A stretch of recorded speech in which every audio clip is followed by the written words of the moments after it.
আসসালামু আলাইকুম রহমতুল্লাহি ওবরকাতুহু। সম্মানিত দর্শক, সর্বভারতীয় সংবাদপত্র জগতের যে পাঠককুল, তাদের মধ্যে সবচেয়ে প্রভাবশালী যে দুটো পত্রিকা, সেই দুটো পত্রিকার মধ্যে একটি হলো দ্য ইন্ডিয়ান এক্সপ্রেস, আর একটা হলো দ্য হিন্দু। হিন্দু যে পত্রিকাটি, এটি নামে হিন্দু হলেও এখানে ভারতের সব জনমতের যারা লোকজন রয়েছেন তারা এটা পড়েন। আর অন্যদিকে ইন্ডিয়ান এক্সপ্রেস যে পত্রিকাটি, এটি ভারতের সেই পত্রিকা যা কিনা আন্তর্জাতিক অঙ্গনে ভারতকে রিপ্রেজেন্ট করে। আজ যেভাবে নিউ ইয়র্ক টাইমসকে, ওয়াশিংটন পোস্টকে আমরা খুব গুরুত্ব দেই, কিংবা ধরুন ফার ইস্টার্ন ইকোনমিক রিভিউ, লন্ডনের দ্য টেলিগ্রাফ, এই পত্রিকাগুলোর যে বা আপনি ধরুন যে জাপানের কিছু পত্রিকা আছে, তারপরে জার্মানির কিছু পত্রিকা আছে, তারপরে ফ্রান্সে কিছু পত্রিকা আছে, যেগুলো এই বাংলাদেশে বসেও সেখানে যদি কোনো একটা নিউজ ছাপা হয় আমরা সেটি গুরুত্ব দিই। এর বাইরে আন্তর্জাতিক যেমন এএফপি, রয়টার্স, ব্লুমবার্গ, তারপর ওয়াল স্ট্রিট জার্নাল, তারপরে নিউজউইক, দ্য ইকোনমিস্ট, এই পত্রিকাগুলোর একটা গ্লোবাল মানে যাকে বলা হয় অ্যাসপেক্ট অ্যান্ড প্রসপেক্ট আছে। তো এই প্রসপেক্ট এবং অ্যাসপেক্ট এর প্রেক্ষাপটে তারা করে কি, মানে যে জিনিসগুলো ২-৩ বছর আগে, ৫ বছর আগে এই পত্রিকাগুলো প্রেডিক্ট করে দেয় বা বলে দেয়, ওটাই পরবর্তীতে বাস্তবায়ন হয়ে যায়। যেমন ধরুন শেখ হাসিনার বাংলাদেশ থেকে চলে যাওয়ার পরে টাইম ম্যাগাজিন, বিখ্যাত টাইম ম্যাগাজিন একটা শিরোনাম করেছিল, মানে প্রচ্ছদ প্রতিবেদন করেছিল শেখ হাসিনাকে নিয়ে। তখন তারা যে জিনিসটা বলেছিল যে শেখ হাসিনা এই যে বাংলাদেশ থেকে চলে গেলেন, তিনি ফিরবেন কিভাবে, তার ফেরাটা কেমন হবে। তো শেখ হাসিনা ফিরতে পারেন, এটা ওনার বাংলাদেশ থেকে চলে যাওয়ার ২ মাসের মাথায় স্বয়ং শেখ হাসিনাও কল্পনা করতে পারেননি। এর কারণে প্রথম ২ মাস তিনি কোনো টু শব্দ কিন্তু করেননি। অথচ আমেরিকার টাইম ম্যাগাজিন তারা বলে দিল যে শেখ হাসিনা কিভাবে ফিরবেন, এই রিটার্নটা কখন হবে, কিভাবে হবে, এই যে উনি গেলেন তার প্রত্যাবর্তনটা কিভাবে হবে। তো এখন এই ১৪ মাস পর আপনি চিন্তা করেন যে টাইম ম্যাগাজিনের সেই ১ বছর আগের যে বক্তব্য, এটা এখন কতটা গুরুত্বপূর্ণ হয়ে পড়েছে, কতটা ভয়ঙ্কর হয়ে পড়েছে এবং কতটা প্রাসঙ্গিক হয়ে পড়েছে। তো এইরকম পত্রপত্রিকাগুলোর মধ্যে ভারতের সবচেয়ে যে পত্রিকাটিকে ইন্টারন্যাশনালি অ্যাকসেপ্ট করা হয়, যেমন আমাদের দেশের প্রথম আলো বা ডেইলি স্টার, আমাদের এই মাতব্বরিক শুধু বাংলাদেশের মধ্যেই। এখানে প্রথম আলোতে কি ছাপা হলো, ডেইলি স্টার কি ছাপা হলো, এটা ত্রিপুরার লোক ও পাশের লোক কখনো এটা মানে ভেবেও দেখে না, আলোচনাও করে না। এগুলোকে মানে সংবাদপত্রের মান হিসেবে ঠিক ডেইলি স্টার এবং প্রথম আলোকে ভারত, পাকিস্তান, কোনো দেশেরই আসলে লোকজন এরকম ওগুলোর খোঁজও রাখে না। যেভাবে নেপালের কোনো পত্রিকা যদি হয়, নেপাল স্টার বা নেপালের আলো, আমরা যেমন ওটাকে কোনো পাত্তা দেই না। বাংলাদেশের পত্রপত্রিকার মধ্যে সবচেয়ে যেটা মশহুর যে দুটো পত্রিকা, এটা নিয়ে আমি আমার অভিমত বললাম। যাকে বলা হয় অন্যান্য দেশের যারা পাঠক রয়েছেন তারা এরকম বাংলাদেশের পত্রপত্রিকা সম্পর্কে ওইরকম গুরুত্ব দান করে। তো তদ্রূপ কলকাতার খুব নামকরা পত্রিকা আনন্দবাজার, আমরা কিন্তু বাংলা ভাষী হিসেবে আনন্দবাজারে কি লিখলো দেখি, অমৃতবাজার কি লিখলো দেখি, দেশ পত্রিকায় কি লিখলো এগুলো পড়ি। কিন্তু ইউরোপ আমেরিকাতে এগুলো নিয়ে একেবারে মাথা ঘামায় না, এমনকি হিন্দুকে নিয়েও তারা মাথা ঘামায় না। কিন্তু দ্য ইন্ডিয়ান এক্সপ্রেস কি লিখলো, এটা ওয়াল স্ট্রিট জার্নালের পাঠক, টাইম ম্যাগাজিনের পাঠক, দ্য টেলিগ্রাফের পাঠক, দ্য ফাইন্যান্সিয়াল টাইমসের পাঠক, ওয়াশিংটন পোস্টের পাঠক, তারা কিন্তু সমান গুরুত্ব দিয়ে পড়ে। ১৩০ কোটি মানুষের যে রিপ্রেজেন্টেশনের যে পত্রিকাটি, সেই পত্রিকাটি হলো দ্য ইন্ডিয়ান এক্সপ্রেস। তো সেই ইন্ডিয়ান এক্সপ্রেসে শেখ হাসিনার একটা নাতি দীর্ঘ সাক্ষাৎকার ছাপা হয়েছে। তো ইতিপূর্বে আমরা দেখেছি যে আন্তর্জাতিক কয়েকটি গণমাধ্যমে তার সাক্ষাৎকার ছাপা হয়েছে। তার একটা লেখাও সম্ভবত ভারতে খুব নামকরা যে পত্রিকা দ্য উইক, তিনি নিজের হাতে লিখেছেন ইংরেজিতে। তো নিজের হাতে লেখা লিখেছেন এবং সেটা উইকে ছাপা হয়েছে। কিন্তু এই যে উইকে তার নিজের হাতের লেখা, এএফপিতে তার সাক্ষাৎকার, তারপরে ফাইন্যান্সিয়াল দ্য ইন্ডিপেন্ডেন্টে তার সাক্ষাৎকার, ব্রিটেনের ইন্ডিপেন্ডেন্ট, রয়টার্সের, এএফপিতে তার সাক্ষাৎকার। তো এই বিষয়গুলো যতটা না আলোচিত হয়েছে, আলোড়ন তৈরি করেছে ভারতে, বাংলাদেশে এবং গ্লোবালি, তার চেয়ে সবচেয়ে বেশি যাকে বলা হয় আলোচনা এবং সমালোচনার জন্ম দিয়েছে ইন্ডিয়ান এক্সপ্রেসে তার দেয়া নাতি দীর্ঘ সাক্ষাৎকার। এখানে একটি বিষয় যে সাংবাদিক এই সাক্ষাৎকার নিয়েছেন, গৌতম লাহিড়ী, এই ভদ্রলোক শেখ হাসিনার খুব ঘনিষ্ঠজন, আওয়ামী লীগেরও ঘনিষ্ঠজন এবং নরেন্দ্র মোদী সরকারের সঙ্গে তার একটা খুব ভালো সম্পর্ক রয়েছে। শেখ হাসিনার বাংলাদেশ থেকে চলে যাওয়ার পর বা শেখ হাসিনার সরকারের পতনের পর যে কজন ভারতীয় সাংবাদিক একেবারে যাকে বলা হয় চুলচেরা বিশ্লেষণ করে শেখ হাসিনার ভবিষ্যৎ, আওয়ামী লীগের ভবিষ্যৎ, ইউনূস সরকারের ভবিষ্যৎ নিয়ে মোটামুটি যাকে বলা হয় বিশ্লেষণ করার চেষ্টা করেছে নিরপেক্ষভাবে, তার মধ্যে জনাব গৌতম লাহিড়ী অন্যতম। এবং তিনি বাংলাদেশের অনেক ইউটিউবারের সঙ্গে কিন্তু এই গৌতম লাহিড়ী সাক্ষাৎকার দিয়েছেন এবং সেই ভদ্রলোক ইন্ডিয়ান এক্সপ্রেসের জন্য এই সাক্ষাৎকারটি নিয়েছেন। আমি যখন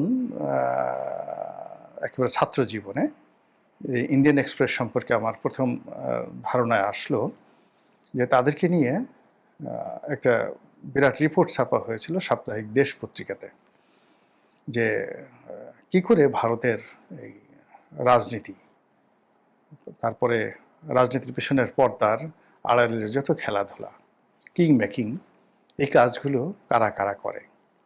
তো তার মধ্যে একেবারে সবার আগে যে নামটা আসছিল সেটা হলো ইন্ডিয়ান এক্সপ্রেসের মালিক রামনাথ গোয়েঙ্কা। ছাত্র জীবনে পড়েছিলাম, কিন্তু আমার এখনো পর্যন্ত আমি সেই রামনাথ গোয়েঙ্কা এখনো জীবিত আছেন কিনা আমি জানি না, মারা গেছেন অবশ্যই, এটা তো একেবারে 80-র দশকের শুরুর দিকের কথা আমি এটা বলছি। তো সেই রামনাথ গোয়েঙ্কা, আর একজন লোক সম্পর্কে আমি তখন পড়েছিলাম, তিনি হলেন ধীরুভাই আম্বানি, মানে এখন অনিল আম্বানি, মুকেশ আম্বানির বাবা। তারপর রাম জেঠ মালানি। বাঙালিদের মধ্যে আরেকজন লোক ছিলেন অমলেশ ত্রিপাঠী। মানে চিন্তা এবং বুদ্ধিভিত্তিক জগতে এখন ভারতের যে থিঙ্ক ট্যাঙ্কগুলো রয়েছে, তারা যেভাবে, যেমন আমেরিকাতে উইলসন সেন্টার আছে, ভারতে এরকম অনেকগুলো থিঙ্ক ট্যাঙ্ক আছে যারা মূলত এই রাজনীতিকে নিয়ন্ত্রণ করে। আর আমি যে সময়ের কথা বলছি তখন এইভাবে ভারতের থিঙ্ক ট্যাঙ্ক গড়ে ওঠেনি, কিন্তু একটা মানে যাকে বলে বুদ্ধিভিত্তিক একটা সিন্ডিকেট গড়ে উঠেছিল এবং সেই সিন্ডিকেটের নেতৃত্বে ছিল ইন্ডিয়ান এক্সপ্রেস এবং তার মালিক মিস্টার রামনাথ গোয়েঙ্কা। শুধুমাত্র আমি এটা বোঝানোর চেষ্টা করছি যে শেখ হাসিনার যে সাক্ষাৎকারটি ছাপা হয়েছে ইন্ডিয়ান এক্সপ্রেসে, এটা কেবলই মাত্র একটা রিপোর্ট, প্রথম আলোর রিপোর্ট বা ডেইলি স্টারের রিপোর্ট নয়। এটার সঙ্গে ভারতের মেধা, যোগ্যতা, তাদের ফরেন পলিসি, ভারত সরকারের পরিকল্পনা শেখ হাসিনাকে নিয়ে, সবই এই সাক্ষাৎকারের মাধ্যমে ফুটে এসেছে। এখন এই সাক্ষাৎকারে তিনি যে কথাগুলো বলেছেন, এগুলো নর্মালি শেখ হাসিনা বলেন না। শেখ হাসিনা যেভাবে বলেন, ইউনূসকে ফেলে দেব, আমি আসার সঙ্গে সঙ্গে তালিকা করে করে সবগুলোকে গ্রেপ্তার করব, সবগুলোকে ফাঁসিতে লটকাবো, আবার সেই যুদ্ধাপরাধীদের বিচার হবে, ওইবার যতটুকু ছাড় দিয়েছে এবার একটু ছাড় দেব না, চামড়া খুলে একেবারে কুচি কুচি করে কই মাছের মতো যাকে বলা হয় কেটে, তারপর ওর মধ্যে লবণ দিয়ে মরিচ দিয়ে ঢুকিয়ে এরপরে আবার সেই লবণ মরিচ যেন ধুইতে না পারে চামড়া সেলাই করে দেব। মানে দিস সর্ট অফ অ্যাগ্রেসিভ ল্যাঙ্গুয়েজে আমরা শেখ হাসিনাকে সবসময় দেখতে অভ্যস্ত। কিন্তু সেই শেখ হাসিনা এই সাক্ষাৎকারে প্রথমবারের মতো বিনয়ী হয়েছেন এবং তিনি রাষ্ট্রনায়কোচিত মনোভাব নিয়ে যেভাবে তার শাসন আমলের সকল দায় দায়িত্ব স্বীকার করেছেন, যে হ্যাঁ ওই সময় যত ভালো কাজ হয়েছে, যত মন্দ কাজ হয়েছে, সেটা কিভাবে হয়েছে সেটা পরের বিষয়। ফার্স্ট থিং হলো, যেহেতু আমি রাষ্ট্রপ্রধান, সরকার প্রধান ছিলাম, কাজে দায় দায়িত্ব তো আমারই, এবং আমি ওই সময়টাতে যে সকল ঘটনা ঘটেছে, যত প্রাণ ঝরেছে, যত মানুষ নিহত হয়েছে, প্রথমত সবার ব্যাপারে আমি দুঃখ প্রকাশ করছি, সহমর্মিতা প্রকাশ করছি এবং প্রতিটি প্রাণের জন্য আমি আফসোস করছি। মানে এই একটা কথা, যেটা শেখ হাসিনার কাছ থেকে আশাই করা যায় না। যখন এই কথাগুলো বলবে, ধরে নিতে হবে যে তখন তার একটা মাস্টার প্ল্যান নিয়ে তিনি এগুচ্ছেন এবং সেই মাস্টার প্ল্যানের পেছনে আর বড় বড় মাস্টারের যাকে বলা হয় ব্রেন কাজ করছে। তিনি তার সেই সাক্ষাৎকারে ডক্টর মোহাম্মদ ইউনূসের সরকারের যে সমালোচনাগুলো করেছেন টু দি পয়েন্টে, এটাও শেখ হাসিনার কাছে আশা করা যায় না। তিনি খুবই ইন্টেলিজেন্টলি, প্রফেশনালি এবং পলিটিক্যালি যে সকল অভিযোগ ডক্টর মোহাম্মদ ইউনূস এবং তার সঙ্গী সাথীদের বিরুদ্ধে এনেছেন, এটা রাজনীতির পরিভাষা নয়, এটা কূটনীতির পরিভাষা, এটা বিচারের পরিভাষা, এর সঙ্গে আইন জড়িত, এর সঙ্গে আন্তর্জাতিকতা জড়িত এবং আরও অনেক কিছু। ঠিক সেইভাবে ডক্টর মোহাম্মদ ইউনূসকে নিয়ে, তার সরকারকে নিয়ে তিনি কতগুলো অভিযোগ উত্থাপন করেছেন। নিজের বিচার সম্পর্কেও তিনি মানে যে কথা বলেছেন, এটাও একটা অসম্ভব রকম চ্যালেঞ্জ বর্তমান সরকারের জন্য। তিনি এই বর্তমান তার যে বিচার হচ্ছে, সেই বিচারিক যে আদালত, সেই আদালতের বিচার কর্মকাণ্ডকে তিনি রিগ্রেট করেছেন এবং তিনি যেটা বলেছেন যে পৃথিবীর সকল মানুষের যে আস্থা, বিশ্বাস এবং নির্ভরতার যে প্রতীক, সেটা হলো আন্তর্জাতিক অপরাধ tribunal, ICC, international criminal court বা ক্রাইম কোর্ট যেটাকে বলা হয়। তো সেই আইসিসি যেখানে নেতানিয়াহুর বিরুদ্ধে ওয়ারেন্ট ইস্যু হয়, যেখানে বসনিয়া হার্জেগোভিনা, যুগোস্লাভিয়ার যুদ্ধাপরাধীদের বিচার হয়েছে এবং এই আইসিসির একটা রিপোর্টে আমাদের দেশের সব কিছু তছনছ হয়ে যেতে পারে। তো তিনি সরকারের প্রতি আহ্বান জানিয়েছেন যে তার বিরুদ্ধে যে অভিযোগগুলো রয়েছে, সেই অভিযোগগুলো আইসিসিতে নিষ্পত্তি হতে পারে। সরকারকে তিনি চ্যালেঞ্জ দিয়েছেন, তারা কেন আইসিসিতে গিয়ে তার বিরুদ্ধে অভিযোগ দায়ের করছেন না। আর আইসিসিতে যদি তার বিরুদ্ধে অভিযোগ দায়ের করা হয় এবং সেখানে সরকার যে সকল কথাবার্তা বলছে, সেগুলো যদি তথ্য প্রমাণ তারা দিতে পারে, যে অভিযোগ যে আমি 1400 জনকে মেরে ফেলেছি, তো এটা নিয়ে তিনি, এই সংখ্যা নিয়ে তিনি অভিযোগ করেছেন, জাতিসংঘর প্রতিবেদনে অভিযোগ করেছেন, কিন্তু খুবই ডিপ্লোম্যাটিক্যালি।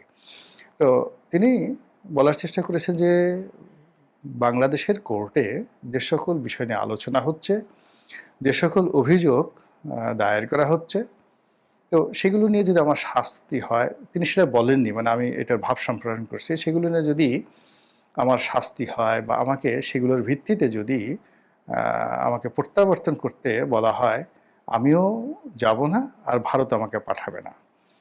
কিন্তু যদি একই অভিযোগগুলো তথ্য এবং প্রমাণ সহকারে আইসিসিতে দেওয়া হয়, তাহলে তো আইসিসি আমাকে ওয়ারেন্ট ইস্যু করে দেবে, আমাকে ধরে নিয়ে যাবে এবং সেখানে আমার বিচার হবে এবং আরও দৃষ্টান্তমূলক বিচার হবে। এবং বাংলাদেশের জন্য এটা একটা বিরাট সুযোগ যে এরকম বাংলাদেশের একজন সরকার প্রধান যে কিনা ক্ষমতায় থেকে এত বড় মানবতা বিরুদ্ধে অপরাধ করেছেন, কাজেই তার এই বিচার আইসিসিতে হতে পারে। আর যেখানে জাতিসংঘ, এখানে মানবাধিকার কমিশন যেখানে প্রতিবেদন দাখিল করেছেন, যেখানে জাতিসংঘের মানবাধিকার কমিশন তারাও ডক্টর মোহাম্মদ ইউনূস সরকারের সাথে ঐক্যমত্য পোষণ করেছেন, কাজেই এই ঘটনার সাথে তো জাতিসংঘ জড়িত। কাজেই জাতিসংঘের একটি প্রতিষ্ঠান, জাতিসংঘের অন্যতম একটি মুরব্বী, সেটা হলো এই আইসিসি। সেই আইসিসিতে কেন তার বিচার হবে না? মানে এটা কিন্তু একটা চারটিখানি কথা নয়। এত বড় কনফিডেন্স, এত বড় চ্যালেঞ্জ, এটা যে কেবলমাত্র ডক্টর মোহাম্মদ ইউনূসকে দিয়েছেন তা নয়, তিনি জাতিসংঘকে চ্যালেঞ্জ দিয়েছেন, যারা এই জুলাই আগস্ট বিপ্লবের সময় ডক্টর মোহাম্মদ ইউনূসের পক্ষে কাজ করেছেন। জাতিসংঘের মানবাধিকার সংস্থাকে, অর্থাৎ সাধারণ পরিষদের মহাসচিবকে চ্যালেঞ্জ দিয়েছেন, মানবাধিকার সংস্থা যারা অফিস করেছে তাদেরকে চ্যালেঞ্জ দিয়েছেন, ডক্টর মোহাম্মদ ইউনূসকে চ্যালেঞ্জ দিয়েছেন, এমনকি আইসিসিকেও তিনি চ্যালেঞ্জ দিয়েছেন। এটা চারটিখানি একটা বিষয় নয়, এটা এই সাক্ষাৎকারে চলে এসেছে। আর তিনি যেভাবে ভুল স্বীকার করেছেন, যেভাবে তার রাজনীতির প্ল্যান ফোকাস করেছেন, অবস্থার দৃষ্টি মনে হচ্ছে যে তিনি ইন্দিরা গান্ধী ডক্ট্রিন ব্যবহার করেছেন। আপনারা জানেন যে যখন ইন 1977 1977 সনে ভারতে জরুরি অবস্থা জারি হলো। আমি সনটা এদিক ওদিক হতে পারে, আপনারা মনে কিছু করবেন না। এর কারণ হলো আমি আসলে স্ক্রিপ্ট দেখে বলি না। যেহেতু আমি ফ্যাক্ট জানি, ফ্যাক্ট জানার কারণে অনেক সময় ডেট, সন এদিক ওদিক হতে পারে। তো স্ক্রিপ্ট না দেখে বলার কারণে এটা হয়, এজন্য ক্ষমাসুন্দর দৃষ্টিতে দেখবেন। তো যখন ইন্দিরা গান্ধী সেই তাদের দেশে জরুরি অবস্থা জারি করলেন এবং সেই জরুরি অবস্থা প্রয়োগ করতে গিয়ে সারা ভারতবর্ষে অনেক হতাহত হলো এবং ভারতের যত শীর্ষস্থানীয় রাজনৈতিক নেতৃবৃন্দ তাদেরকে তিনি গ্রেপ্তার করলেন, বড় বড় ব্যবসায়ীদেরকে তিনি গ্রেপ্তার করলেন। কিন্তু একটা সময় তিনি সেটা পারলেন না, সবকিছু তার নিয়ন্ত্রণের বাইরে চলে গেল। তো বাইরে চলে যাওয়ার পরে তিনি পদত্যাগ করলেন এবং পদত্যাগ করে এই জরুরি অবস্থা জারি করা তার ভুল হয়েছে এবং এই সময়টাতে যে সকল অপ্রীতিকর ঘটনা ঘটেছে, যে সকল অফেন্স হয়েছে, সবগুলোর দায় দায়িত্ব তিনি নিলেন। মানুষের রাগ কমে গেল। রাগ কমে যাওয়ার পরে মাত্র 3 বছরের মাথায় তিনি যে জাতীয় নির্বাচন হলো সেই নির্বাচনে বিপুল সংখ্যাগরিষ্ঠতা নিয়ে তিনি আবার ক্ষমতায় এলেন। এই যে তার ক্ষমতায় ফেরা এবং আত্মপক্ষ সমর্থন করা, এটি ভারতের রাজনীতিতে এখন ইন্দিরা গান্ধীর ডক্ট্রিন হিসেবে পরিচিত। তো সেই দিক থেকে শেখ হাসিনার এই যে হঠাৎ পরিবর্তন, ইন্ডিয়ান এক্সপ্রেসে তার সাক্ষাৎকার এবং এই সাক্ষাৎকারের মধ্যে তিনি যে সাবমিশন দিয়েছেন, যে ফোকাস দিয়েছেন, যে মিশন দেখাচ্ছেন, যে ভিশন দেখাচ্ছেন, যে লিবারেলিজম দেখাচ্ছেন, এটি তার কাছ থেকে বা আওয়ামী লীগের কাছ থেকে সেই 1981 সন থেকে আজ অবধি কেউ আশা করেনি। কিন্তু এই যে তার যে ইউটার্ন, হঠাৎ করে ইউটার্ন, এর সঙ্গে মনে হচ্ছে যে তার যারা পরামর্শদাতা, তার যারা প্রমোটার এবং তার এই ক্ষমতায় ফেরার ব্যাপারে যারা ভারতে এবং আমেরিকাতে, ইংল্যান্ডে, ফ্রান্সে, ব্রাসেলসে, মানে ইউর সদর দপ্তরে, নেদারল্যান্ডসে, মানে আন্তর্জাতিক আদালত তো হেগে, সেখানে সুইজারল্যান্ডে যারা লবি করছে, হাজার হাজার মানুষ কিন্তু যার যার অবস্থান থেকে লবিং করছেন।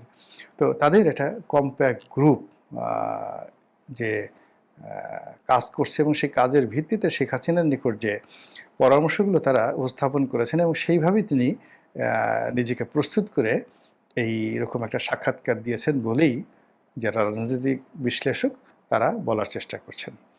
এখন শেখ হাসিনা তো দিবারাত্র কাজ করে যাচ্ছে না, আওয়ামী লীগও দিবারাত্র কাজ করে যাচ্ছে, বিএনপিও করছে, জামাতও করছে, আর ডক্টর মোহাম্মদ ইউনূসও কাজ করে যাচ্ছেন। তো সেই কাজের যে সমীকরণগুলো, মানে আপনি তীর ছুঁড়লেন, 10টা তীর একই লক্ষ্য বস্তুর দিকে গেল।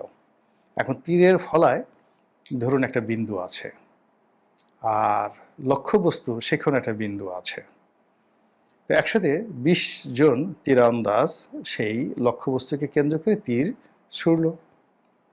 এখন এখানে তো একসাথে সব তীর যদি একসাথে যায় তাহলে তো একটাও লাগবে না, বা একটা তীরের সঙ্গে যদি আরেকটা লেগে যায় তাহলে আগেই সেগুলো পড়ে যাবে। তো এক্ষেত্রে লক্ষ্যবস্তু স্পর্শ করার জন্য কি দরকার?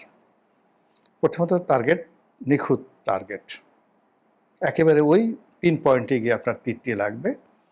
আর দ্বিতীয় যে জিনিসটি সেটি হলো গতি, দুর্বার গতি, মানে যারা তীর ছুঁড়ছেন, যার তীর যত গতি পাবে সেই আগে গিয়ে সেখানে লক্ষ্যবস্তু ভেদ করতে পারবে। এখন আমাদের রাজনৈতিক দলগুলো সবাই চেষ্টা চালাচ্ছে, কিন্তু লক্ষ্যবস্তু কি, পিন পয়েন্ট কি? এটা কি মানুষের হৃদয়, মানুষের মন, নাকি ডক্টর মোহাম্মদ ইউনূসের মন, নাকি দিল্লি আমেরিকা ডোনাল্ড ট্রাম্পের মন? আমার কাছে মনে হচ্ছে যে জনগণের যে মন, মস্তিষ্ক, চিন্তা এবং চেতনাকে এখনও বাংলাদেশের রাজনৈতিক দলগুলো লক্ষ্যবস্তুতে পরিণত করতে পারেনি, যেটি শেখ হাসিনা করতে পেরেছেন। আবার বলছি যে ক্ষমতায় যাওয়ার জন্য জনগণকে রাজি করাতে হবে, খুশি করাতে হবে, তাদের মনে পরিবর্তন আনতে হবে, তাদের মনে শান্তি দিতে হবে। এই লক্ষ্যবস্তুটি শেখ হাসিনা যেভাবে ইন্ডিয়ান এক্সপ্রেসের সাক্ষাৎকারের মাধ্যমে স্থির করতে পেরেছেন, সেখানে জামাত, মক্কা মদিনা, তুরস্ক, পাকিস্তান ইসলামাবাদ, যমুনা, আমেরিকা, বেইজিং, এই জায়গাতে যেভাবে দৌড়াদৌড়ি করছে, বিএনপি যেভাবে একবার লন্ডনে, একবার যমুনাতে দৌড়াদৌড়ি করছে, একবার পাকিস্তানে, একবার চীনে যেভাবে দৌড়াদৌড়ি করছে, আপনি বুঝতে পারছেন যে কেবলা কয়টা হয়ে গেছে। আর এনসিপি তাদের তো আসলে যমুনা, রাজু তো এখন আর নেই, শুধুমাত্র যমুনা কেন্দ্রিক তাদের লক্ষ্যবস্তু। কিন্তু জনগণকে কেন্দ্র করে তাদের লক্ষ্য বস্তু হয়নি, দুই নম্বর হলো গতি। তো এখন আপনাকে যেখানে রকেটের গতি, সেখানে আপনাকে যাকে বলা হয়, যদি আপনি নসিমন ভটভটি দিয়ে বা দেখা গেল চাঁদের গাড়ি, সেই দ্বিতীয় বিশ্বযুদ্ধের সময় যেই গাড়িগুলো পার্বত্য চট্টগ্রাম এলাকাতে রেখে গিয়েছিল ব্রিটিশ আর্মিরা, সেই গাড়িগুলো এখনও চলতেছে, যেগুলোকে বলা হয় চাঁদের গাড়ি। তো আপনি চাঁদের গাড়িতে করে চাঁদে যাবেন, এটা আপনার যত বছর লাগবে, আর রকেটে করে চাঁদে যাবেন, এই দুইটার মধ্যে ডিফারেন্স আছে। তো সেক্ষেত্রে বাংলাদেশের এই যে এখন বর্তমান যে রাজনীতির অবস্থা, এখানে আপনার জনগণের মন রাজি এবং খুশি করানোর জন্য বা তাদের মন এবং মানসিকতায় পরিবর্তন আনার জন্য একটা লক্ষ্যবস্তু। আর একটা হলো রাষ্ট্রের যে সকল পেশি শক্তিগুলো রয়েছে, বাহিনীগুলো রয়েছে, বিদেশি দাতা সংস্থাগুলো রয়েছে, ফাইন্যান্সিয়াল ইনস্টিটিউশনগুলো রয়েছে, তারপরে ব্যবসায়ী সমাজ রয়েছে, তাদেরকে ইনফ্লুয়েন্স করার জন্য, আপনার যে প্রেশার দরকার, সেই প্রেশারটা হলো আন্তর্জাতিক গণমাধ্যম। তো আওয়ামী লীগ এবং শেখ হাসিনা যেভাবে আন্তর্জাতিক গণমাধ্যমকে টার্গেট করে তাদের মাধ্যমে তাদের বক্তব্যের যে গতি, যে স্পিড তারা তৈরি করতে পারছে, সেটা আওয়ামী লীগের যারা প্রতিপক্ষ নিজেদেরকে ভাবেন, বা আওয়ামী লীগের যারা মনে করেন যে এটার কোনো অস্তিত্বই নেই, তারা সেই বাংলাদেশ সংবাদ সংস্থা বাসস, কিংবা ধরুন একটা প্রেস কনফারেন্স, কিংবা বাংলাদেশে একটা মিডিয়ার যে বক্তব্য, এটার উপরে জাস্ট নির্ভর করে যদি চোখ বুজে থাকেন, আমার কাছে মনে হচ্ছে যে আখেরে মানে শেষ অবধি তাদের ফলাফল তাদের পক্ষে থাকবে না। মহান আল্লাহ আমাদের সবাইকে হেদায়েত দান করুন এবং হেফাজত করুন। আসসালামু আলাইকুম ওয়া রাহমাতুল্লাহি ওয়া বারাকাতুহু।